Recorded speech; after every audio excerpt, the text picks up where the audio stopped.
क्या हम अभी भी J26 निकाल सकते हैं? ठीक है, ये क्वेश्चन हर साल आता है और ये हर साल के बच्चे का आता है। ये 8th क्लास का बच्चा ही पूछेगा कि क्या मैं जेई अभी भी क्लियर कर सकता हूँ, क्या मैं रैंक 1 ला सकता हूँ।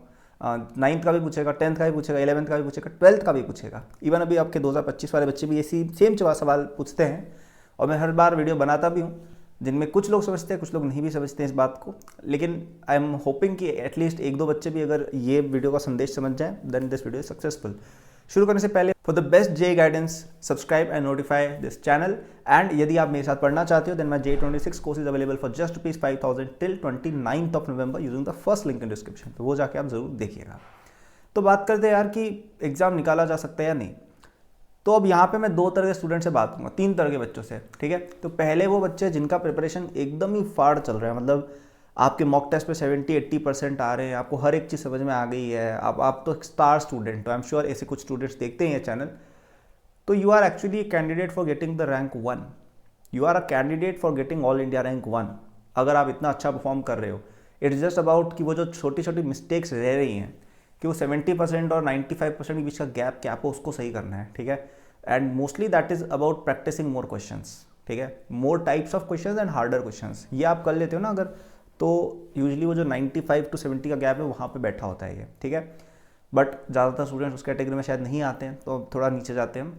दूसरे वो स्टूडेंट्स जिनको प्रिपरेशन थोड़ी बहुत चल रही है सही, 50%, 60%, 40% आ जाते हैं मॉक टेस्ट में। They are not bad students, लेकिन कोई बहुत 30 मार्क का स्टूडेंट भी नहीं है, मतलब they are not scoring 80%। Let's say चीज़ें आती है समझ में, 80 to 90% सिलेबस क्लियर है, 10-20% चीज़ें समझ में नहीं आई, उसकी वजह से कुछ क्वेश्चन नहीं बन रहे हैं।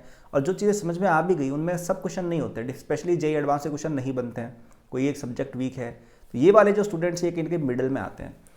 तो आप लोग ऑल इंडिया रैंक 1 के लिए बहुत ही कम चांस रखते हो, मतलब इस तरह की rank all India 10, all India 100, इस तरह की रैंक आपके चांस बहुत ही कम है, लेकिन है। ठीक है, और IIT जाने का चांस तो आपका 100% है, but you will have to work for it. तो अगेन आपको वो जो छोटे छोटे गैप्स रह जा रहे हैं ना, वो छोटे छोटे जो गैप्स रह जा रहे हैं ना कि 20% सिलेबस छूटा हुआ है, वो सब हटाने पड़ेंगे सबसे पहले। आप वो सब भी हटा दोगे ना कि यार ये वाला टॉपिक नहीं आता, पूरा चैप्टर आता है, ये वाला टॉपिक, ये वाला टाइप ऑफ क्वेश्चन नहीं आता है, सबसे पहले इस चीज़ पर ध्यान दो। एक भी ऐसा टॉपिक, एक भी ऐसा क्वेश्चन नहीं होना चाहिए जो आपको नहीं आता हो। आप ये चीज़ कर लोगे ना, आपको जो 40 to 50% चल रहा है वो 70% तो ऐसे ही पहुंच जाएगा। और एक बार आप 70% पे पहुंच गए, उसके बाद वो फर्स्ट कैटेगरी मैंने एडवाइस दी थी कि मोर प्रैक्टिस, लिमिटेड टाइम में क्वेश्चंस करो, हार्डर क्वेश्चंस करो। ठीक है, अब आते हैं मेन टारगेट ग्रुप पर, जो शायद ज़्यादातर व्यूअर्स होंगे कि प्रिपरेशन हुई ही नहीं है स्टार्ट, या प्रिपरेशन बहुत वीक है, या नहीं आता है कुछ भी, क्वेश्चंस नहीं होते हैं, 10-12% चीज़ें समझ में आई, बाकी आई भी नहीं, स्कूल की चीज़ें समझ ली, कुछ जेई का नहीं आया। मतलब basically you are at level 0 या बहुत ही कमज़ोर प्रिपरेशन है, राइट। तो आप लोग क्या ऑल इंडिया टॉप मार सकते हो, 100 पे आ सकते हो? रियलिस्टिकली स्पीकिंग मुझे नहीं लगता आ सकते हो। ठीक है, बिकॉज इट इज़ हार्ड भाई, मतलब you are competing with students जो 2 साल से मिनिमम पढ़ रहे हैं, 3-4 साल से भी पढ़ रहे हैं कई बच्चे। तो यू कैन नॉट एक्सपेक्ट कि आप एकदम से उठ के जीत जाओगे। हाँ, एक आध बच्चा हो सकता है, कोई बहुत ही आइंस्टाइन यहाँ पे पैदा हुआ हो जिसने अब तक जेई के बारे में सुना नहीं था, अब वो जेई के बारे में पढ़ने लग जाए एकदम और रैंक लिया है, वो हो सकता है, ठीक है। But otherwise it's a bit hard proposition. क्या रियलिस्टिक है? आप IIT में एक फुट रख सकते हो, आप NIT में एक फुट रख सकते हो। NIT में तो फुट क्या, NIT में तो आप अच्छी NIT पहुंच सकते हो, आप बिट्स पिलानी में जा सकते हो, आप IIITs में जा सकते हो। यहाँ पे अच्छा परफॉर्म करोगे, आपकी IITian से बेटर करियर बन जाएगी। बिल्कुल सच बात बता रहा हूँ। एक बंदा जो लेट से बिट्स पिलानी या IIT या NIT जाके वहाँ का टॉपर होता है, उसकी ज़्यादा अच्छी पैकेज लगती है एक एवरेज IITian से। टॉप IITian से अच्छी तो शायद नहीं लगती है, लेकिन एक एवरेज IITian जो है उससे बेटर प्लेसमेंट कई बार इन लोगों की लग जाती है अगर वो अपने कॉलेज में टॉप कर जाए।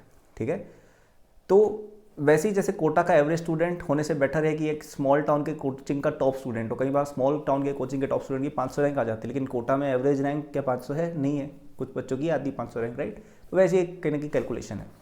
तो पॉइंट मेरा ये है कि आप अगर अपनी रियलिस्टिक एक्सपेक्टेशन थोड़ी रखो कि यार हमें एम करना है कि जेई एडवांस में हमारे 50% आ जाए। ठीक है, हमें एम करना है कि जेई मेन में हमारे 200 नंबर आ जाए 300 में से। ये टारगेट्स आप डेफिनेटली 101% अचीव कर सकते हो, क्योंकि अभी आपके पास टाइम है। अभी आप 11th की एंडिंग भी आपकी नहीं हुई है, अभी 2024 भी एंड नहीं हुआ है, आप 2026 के एस्पिरेंट्स हो। 2025 पूरा पड़ा हुआ है, 2024 में भी 1 महीना पूरा बचा हुआ है अपना, राइट, 1 महीने से थोड़ा ज़्यादा एक्चुअली, और फिर 2026 के भी कुछ महीने आपको मिलेंगे। This is a huge amount of time. Dropper लोग 1 साल में प्रिपरेशन करके रैंक लाते हैं, तो आपके पास उतना टाइम है अभी। So you can get that kind of a rank, but you will have to work for it. आपको ऐसे रूटीन बनाना पड़ेगा कि यार अब से जो हुआ सो हुआ, अब 11th का जो बचा हुआ 1 डेढ़ 2 महीना इस साल का है, अगला साल पूरा उसमें हम 8 10 12 घंटे पढ़ेंगे, जितना हो सके पढ़ेंगे। एंड एक एक मिस्टेक जो हुई है, 11th की बैकलॉग एक फटाफट से क्लियर की, फिर 12th में पूरा ध्यान दिया, वहाँ पे बहुत सारी प्रैक्टिस की। एक एक मिस्टेक जो आपने की अगर आप उसको कवर अप करेंगे, then there is no reason कि अगले साल at this time of the year आप एक 500 या 1000 रैंक लाने वाले कैंडिडेट ना बन जाए। और फिर क्या पता आपकी किस्मत में लिखा हो और अगले 6 महीने आप और अच्छे से पढ़ें, उसके बाद आप हो सकता है 100 में रैंक लाने वाला बच्चा भी बन जाए, 10 में रैंक लाने वाला या फर्स्ट रैंक वाला बच्चा भी आप बन जाए। It is possible, the probability is dependent on your hard work, right. तो प्लीज़ मेहनत करो।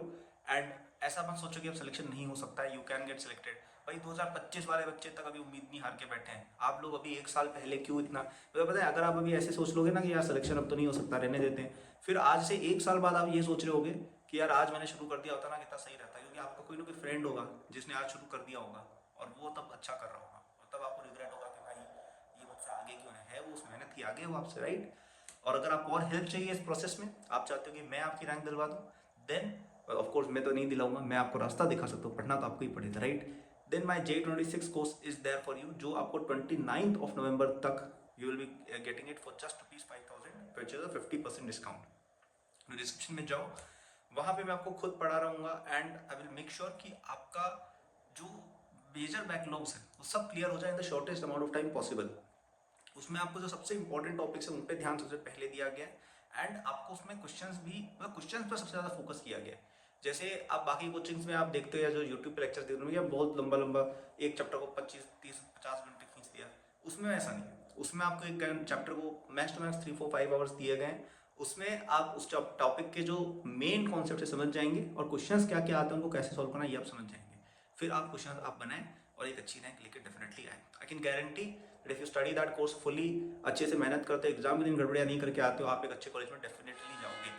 ओके, सो डिस्क्रिप्शन में लिंक दिया हुआ है, get it using that, like subscribe for more such videos. Thank you.